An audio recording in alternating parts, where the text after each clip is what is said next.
Assalamualaikum warahmatullahi wabarakatuh.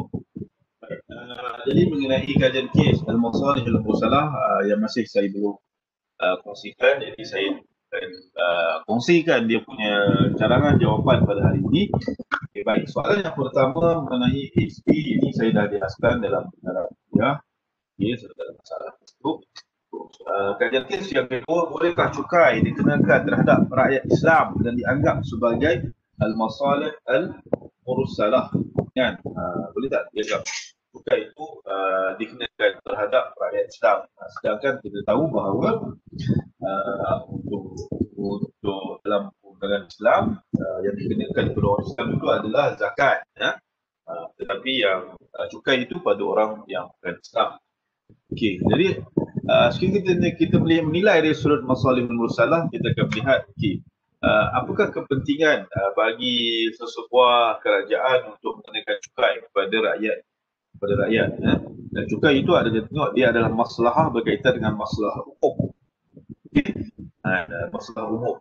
Dan kita kena melihat di mana tahap keperluan kutipan cukai tadi. Adakah ia di tahap tahsiniat, ataupun untuk mencantikkan pendapatan negara, ataupun di tahap hajiat, kerajaan memerlukan. Kalau tak kutip cukai ini, maka kerajaan akan mendapat di dalam kesusahan, ataupun di dalam tahap daruriyat. Kalau tidak mengikut cukai, maka tidak mampu untuk membayar dan akan berlaku jubilau dan sebagainya. Okey, so kita kena melihat di situ. Dan kutipan cukai ini juga bertentangan dengan maslahat harta bagi rakyat, kan? Ini bukan maslahat harta bagi kerajaan, dan dalam masa sama itu juga bukan maslahat harta bagi rakyat. Jadi dari sudut tahap maslahah itu sama, kedua-duanya untuk menjaga maslahah harta. Okey, cuma menjaga masalah harta di rakyat itu di tahap mana, kan? Katakan cukai kita kenakan 10%, adakah dikenakan 10% itu rakyat menjadi miskin, ya? Kalau rakyat menjadi susah, maka dia di tahap hajiat lah. Kalau tidak ada kutipan cukai, tidak berkesan apa-apa kepada rakyat, maka di tahap tahsiniat. Kalau dia kutipan cukai itu mengambil sebahagian besar daripada pendapatan rakyat, maka dia merupakan suatu daruriyat kepada rakyat untuk menjaga harta mereka, kan? Tapi kalau kita lihat, kalau kadar 10 hingga 15% itu adalah saya pada tahap yang hajiat, kan? Hajiat maksudnya memang rakyat perlukan. Kalau tidak ada cukai itu, kalau dikenakan cukai itu susahlah sikit, kan? Tetapi dia tidak sampai ke tahap daruriyat, kan? Di tahap kerajaan juga saya ingat kutipan cukai itu dia sama ada di tahap hajiat dan juga tahap daruriyat. Tambahan pula sekarang ni fungsi zakat itu tidak lagi seperti mana pada pemerintahan Islam dahulu. Jadi kita pada zaman sekarang ni kita lebih popular dengan cukai lah, kan? Jadi kutipan cukai itu saya ingat berada di tahap hajiat ataupun daruriyat. Sekiranya tidak laksanakan, kerajaan tidak mampu untuk membayar gaji kepada pekerja, dan kerajaan itu tidak mampu untuk meneruskan kelangsungannya, kan? Dan tambah pula dia merupakan keperluan am, hajiat, jadi merupakan maslahat am. Jadi maslahat am dan tahapnya hajiat dan daruriyat berbanding dengan rakyat tadi, kan? Pada tahap hajiat dan dia adalah bentuk maslahat individu, maka ketika ini kita boleh mendahulukan maslahat kerajaan berbanding dengan maslahat rakyat. Jadi dibolehkan, dibolehkan selagi mana kerajaan tidak mempunyai sumber yang lain yang mampu untuk menampung keperluan perbelanjaan negara. Okey. Bolehkah mewajibkan majikan membayar had minima gaji kepada pekerja? Kan, boleh tak boleh? Kan kita mewajibkan majikan. Jadi ia merosakkan maslahat harta bagi majikan, dan dalam masa yang sama dia menjaga maslahat harta bagi pekerja, kan? Menjaga maslahat harta bagi pekerja dan merosakkan maslahat harta bagi majikan, kan? Majikan berbayar lebih.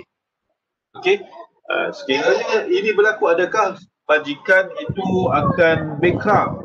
Okey, adakah majikan itu akan merasa susah? Saya ingat tidak sampai bankrupt. Mungkin majikan itu akan merasa susah untuk membayar. Jadi ia di tahap hajiat, kan? Dan majikan juga dia adalah wakil individu juga sebenarnya, kan? Jadi individu dengan individu, kan? Jadi masalah harta individu bagi pekerja dan masalah harta individu bagi majikan. Dan di pihak majikan dia di tahap hajiat, manakala di tahap pekerja dia, saya ingat dia lebih kepada hajiat ke daruriyat, kan? Sebab kurangnya daripada gaji had minimum 100,000, 200,000, 100,000 ini memang dah di tahap kadar kemiskinan sebenarnya, kan? Jadi dia di tahap hajiat ke daruriyat, kan? Jadi dia lebih kuat keperluan hajiat dan ke daruriyat itu di pihak pekerja. Jadi hukumnya adalah harus untuk mewajibkan majikan membayar had gaji minimum kepada pekerja untuk menjaga maslahat para pekerja tadi, ya. Dalam masa yang sama kita juga perlu menjaga supaya ia tidak merosakkan maslahat majikan tadi. Tapi saya ingat hampir ditetapkan pada kadar sekarang ini 1,100, 1,200 itu bukanlah menjadi suatu yang menyebabkan majikan ini dapat gulung tikar, tidak, kan? Itu memang susahlah, untung jadi kurang. Itu saja. Bolehkah kerajaan yang ketiga membuat pengambilan tanah bagi menjalankan projek lebuh raya? Jadi pengambilan tanah ini selalunya adalah dilakukan sekiranya tuan tanah tadi tidak membenarkan pihak kerajaan untuk membuat pembelian tanah, kan? Jadi melalui undang kita kerajaan akan buat pengambilan tanah atas pembahasan yang sepatutnya pada pemilik tanah, dan pihak kerajaan boleh mengambil secara paksa demi kepentingan maslahat masyarakat yang lain. Okey, daripada sini dia bertentangan antara maslahat harta pemilik tanah dan juga bertentangan dengan maslahat di pihak kerajaan, pihak kerajaan, dan juga maslahat itu dipelbagailah, kan? Kalau dia berkaitan dengan masjid, dia berkaitan dengan maslahat agama. Jika dia berkaitan dengan jalan raya, maka dia bukan maslahat harta. Sekiranya dia berkaitan dengan projek-projek makanan dan sebagainya, dia mungkin berkaitan dengan maslahat jaga nyawa dan sebagainya. So tentulah, bergantunglah kepada projek apa yang nak dijalankan itu. Jadi di sini kita tengok pertentangan di antara maslahat di pihak kerajaan dan juga maslahat di pihak pemilik tanah.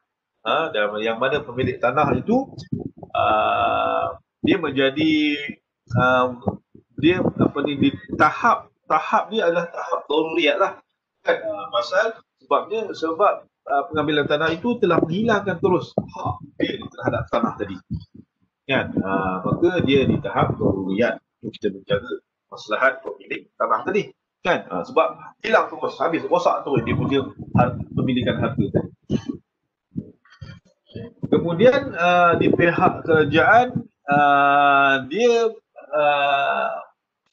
daruriyat sama ada di tahap itu bergantung kepada keperluan lah, adakah dia di tahap daruri untuk kerajaan melakukan tanah atau di tahap hajiat sahaja. Tapi saya ingat, saya rasa kebanyakannya lebih kepada tahap hajiat.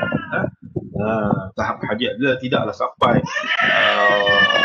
daruri. Kalau tidak puas tanah ni, kerajaan akan runtuh, rakyat akan rosak, binas dan sebagainya. Ini kepada daruri di pihak kerajaan, dan juga hajiat di pihak kerajaan, dan juga daruriyat di pihak pemilik tanah, kan? Kemudian kita melihat dengan am dan khas. Di pihak kerajaan ia adalah bentuk am, maslahat umum. Di pihak pemilik tanah ia adalah berkaitan dengan masalah khusus kepada pemilik tanah kan. Sebab itu di sini daruri khas, yang di sini hajiat umum. Maka kita melihat itu ketika itu seolah-olah sama kedua-duanya kan.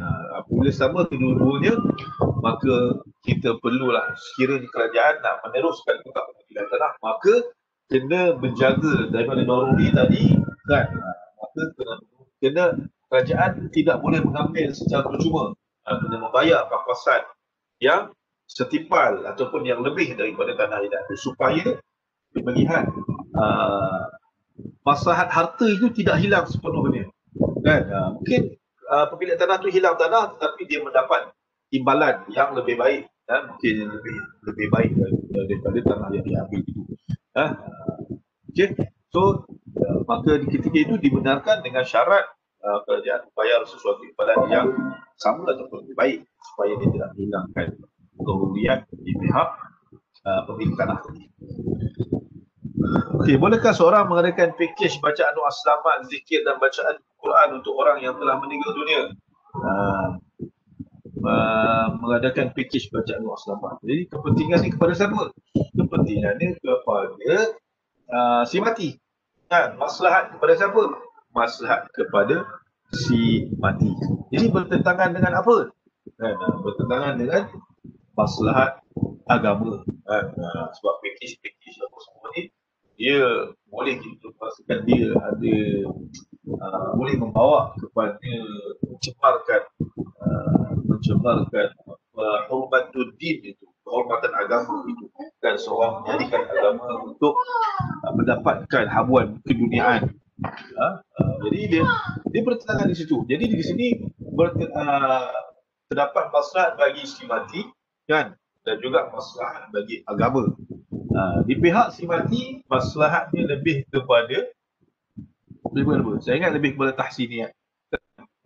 Lebih kepada tahsiniat untuk, sebab dia punya si mati itu punya tanggungjawab itu telah habis, telah lepas ketika dia hidup. Dia telah mati, maka habis tanggungjawab dia kepada agama. Kan, apa yang ada itu hanyalah untuk menambah sahaja kebaikan kepada diri dia.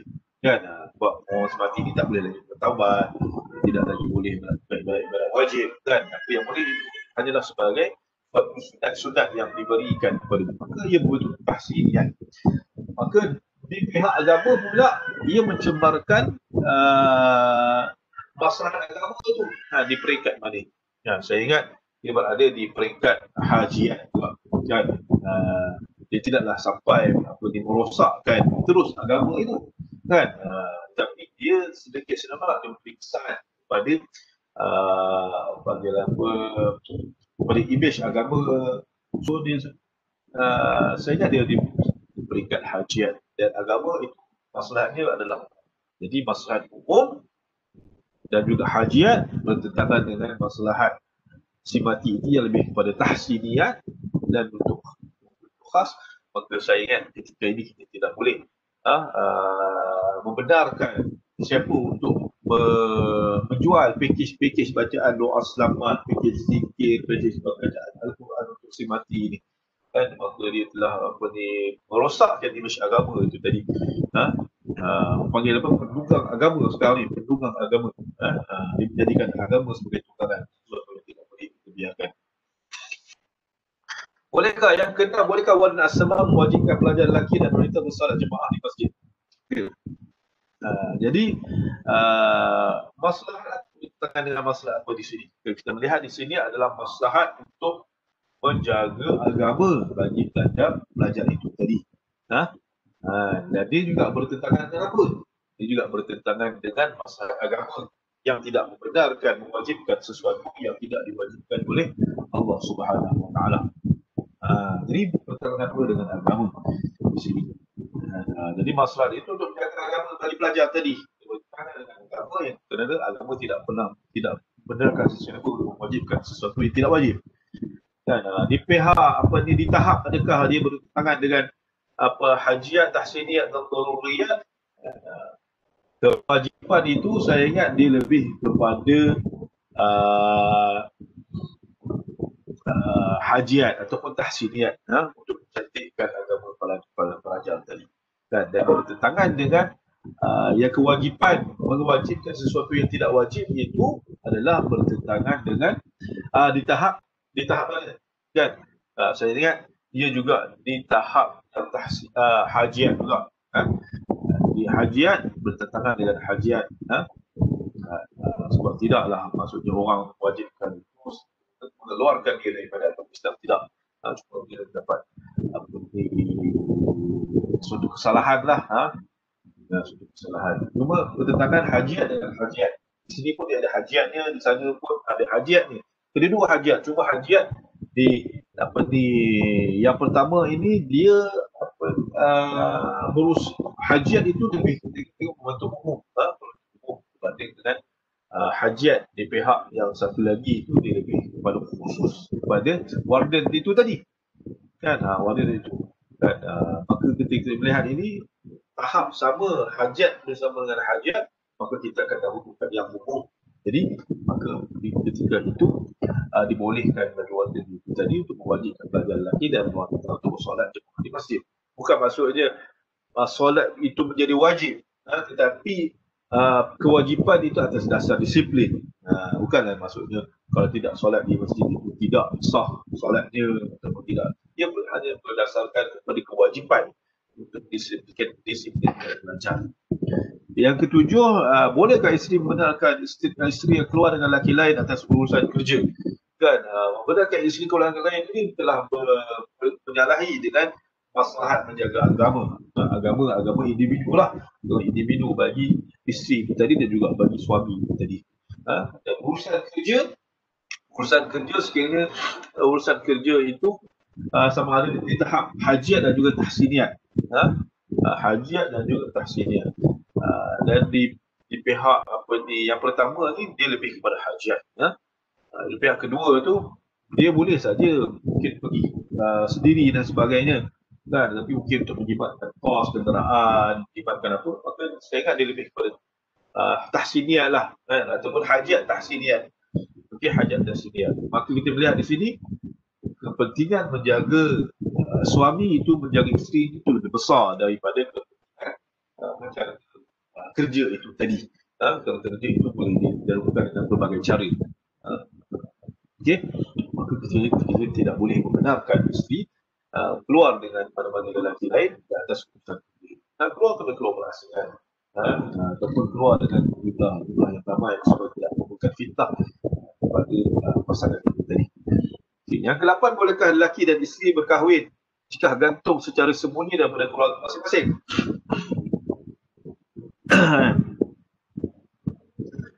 Okay. Nikah gantung secara sembunyi daripada keluarga masing-masing. Okay. Dua bertentangan maqasid apa dengan maqasid apa ni? Kan dia maqasid lelaki dan wanita ni, dia kahwin lari ni selalunya dia nak menjaga maqasid di maruah lah kan, supaya dia tak nak berlaku sesuatu yang mencemarkan maruah mereka atau maruah keluarga. Okey, maka dia adalah berkaitan dengan maqasid menjaga dasar yang keturunan untuk menjaga maruah, dan dalam masa yang sama dia telah menyalahi dengan maqasid apa? Ya, dia telah menyalahi dengan maqasid agama. Sebab keredaan ataupun keredaan apa itu sesuatu yang wajib dalam hidup ini, maka dia telah menyalahi maqasid agama. Maqasid agama. Maqasid agama kepada siapa? Maqasid agama dia juga kepada ibu bapa. Kaitan dengan ibu bapa dan ini maqasid menjaga maqasid yang pertama itu menjaga maqasid agama juga supaya tidak terjebak dalam kancah perzinaan kan. Jadi di tahap mana? Menjaga maqasid maruah itu saya ingat di tahap hajiat. Dan menjaga maqasid keluarga, hubungan keluarga itu pula bagaimana? Maka saya ingat maqasid yang kedua itu dia lebih kepada maqasid hajiat kepada daruriyat kan. Kerana ia mungkin boleh memutuskan seperti di antara keluarga kan, mungkin itu kena redoaan kepada keluarga, maka kedua-duanya ada maqasid. Maka kita melihat maqasid yang kedua itu menjaga maqasid agama. Tambahan-tambahan lagi dia juga berkaitan dengan suatu yang lebih umum di antara pasangan itu tadi dengan keluarganya, keluarga belah dia, keluarga belah isteri kan. Maka kita maqasid yang kedua itu lebih besar daripada maqasid yang pertama. Yang untuk umum, walaupun dua-duanya itu hampir sama tahapnya, hajat dan juga di sini hajat juga umumnya. Maka ketika kita kata maka sepatutnya tidak boleh bagi pasangan itu berkahwin lari, minta izin. Kami kena buat cara yang kan. Bolehkah menentukan halal dan haram? Yang ke-9, bolehkah menentukan halal dan haram makanan dengan melihat logo halal sahaja? Boleh ke tak? Halal dan haram melihat makanan logo halal sahaja. Jadi ini dia punya apa maqasid apa dengan maqasid apa ni? Kita melihat dia nak menjaga maqasid agama supaya dapat memakan makanan yang halal. Jaga maqasid agama. Adakah dia bertentangan dengan apa-apa maqasid? Dari segi yang sebenarnya saya ingat dia tidak bertentangan dengan apa-apa maqasid kan. Kerana ia adalah untuk menjaga maqasid agama sahaja. Dia menentukan halal haram dengan hanya melihat logo halal. Maksudnya dia tak pergi selidik pun kan, dia cuma lihat okey logo halal, berarti dia telah menyerahkan kepada orang lain untuk memeriksa logo tersebut. Jadi dia percaya dengan logo itu sahaja. Maka saya ingat dibolehkan sebab dia adalah maqasid untuk menjaga maqasid itu sahaja. Okey. Bolehkah isteri menggunakan pil pencegah kehamilan untuk menjarakkan anak? Okey, ini melihat kepada maqasid pertentangan di antara dua maqasid. Isteri mencegah kehamilan bertentangan dengan maqasid keturunan kan, menggunakan zuriat tadi, maruah itu tadi kan. Dan dia bertentangan dengan maqasid apa? Maqasid agama yang menggalakkan umat Islam untuk meramaikan umat. Tahap dia pada tahapnya. Isteri mencegah kehamilan itu di mana tahapnya? Saya ingat dia tetap hajiat lah. Mungkinlah isteri itu tak mampu, isteri itu anak dia dalam menjarah dan sebagainya. Sekiranya tahap memudaratkan diri, maka dia di tahap hajiat itu kemudian. Sekiranya tak mampu isteri itu hanya penat dan sebagainya, dia di tahap hajiat. Okey. Dan maqasid untuk apa ni menjaga agama tu dia tak apa. Saya ingat ia di tahap tahsiniyat, sebab ia adalah sebagai galakan sahaja, galakan sahaja untuk umat Islam meramaikan umat manusia kan. Jadi kita lihat di sini maqasid hajiat ke daruriyat bertentangan dengan maqasid tahsiniyat. Maka kita dahulukan maqasid yang hajiat dan daruriyat itu, jadi maka dibolehkan. Apa-apa pun kita nak melihat kepentingan sesuatu itu, kita kena melihat di antara dua pihak. Sekiranya kita menjaga maqasid ini, adakah dia bertentangan dengan maqasid yang satu lagi? Sekiranya dia bertentangan, maka kita kena nilai di mana tahap maqasid tersebut kan. Adakah dia menjaga agama, nyawa dan sebagainya, dan adakah ia di tahap daruriyat, hajat, tahsiniyat, dan adakah ia berbentuk am dan juga khas. Maka ketiga-tiga elemen itu tadi perlu dipertimbangkan dalam kita menilai dua maqasid yang kita nak jaga dan maqasid yang terpaksa kita langgar untuk mentahari maqasid yang pertama tadi. Jadi saya ingat setakat itu dulu penjelasan saya. Sekiranya ada apa-apa yang perlukan penjelasan lanjut, tolong bagi tahu, insya-Allah kita akan cerita. Sekian dulu daripada saya, wallahu a'lam. Assalamualaikum warahmatullahi wabarakatuh.